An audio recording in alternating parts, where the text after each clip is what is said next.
მოკლედ მოგვაწოდეს არაჩვეულებრივი ქართული კრისპები, ჩიფსები, რეიხების კრისპი, რომელიც არის 4 გემოსი, ბიჭებო, თქვენს გაქვთ მაგეთ ხარეს, თქვენ რომელი გემოთ გაქვთ?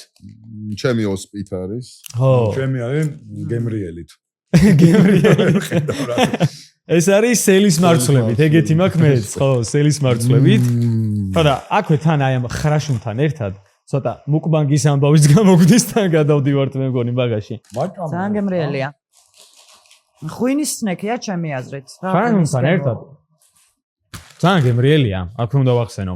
ანუ კონსერვანტების გარეშეა, ქართულია რაც თავარია რა და ფილმსაც უხდება და ძალიან ჯანსაღი, იმიტომ რომ ჩიფსები ხო არის ესე ასოცირებული, რომ რაღაცა ჯანკი, რაღაცების და იმეებით და ამეებით და ბავშვებს არაჭმევენ და ასე შემდეგ და ეს არის მართლა, ანუ აი ყველა შეუულია ჭამოს რა, ანუ კბილები როგორც ამოუვა ბავშვს შეუძლია რომ ეგრევე შეული ახრაშუნა. ანუ მართლა ძალიან კარგი.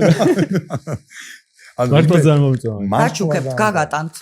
აუცილებლად. BBC ამოვნებით უარს არ ვარ. ჩვენი ამბავი თან ვახრაშუნოთ და თან არა, ერთი უნდა ვახსენო რომ კინოს და სპორტს რა თუ არა კრისპი უხდება რა, ორივეს. ასე რომ კრისპი და ღვინო და ღვინო მაკლი აქვს. ღვინო გაკლია. ღვინოს შემდეგში მე დაგიდებ აქ უკვე რა.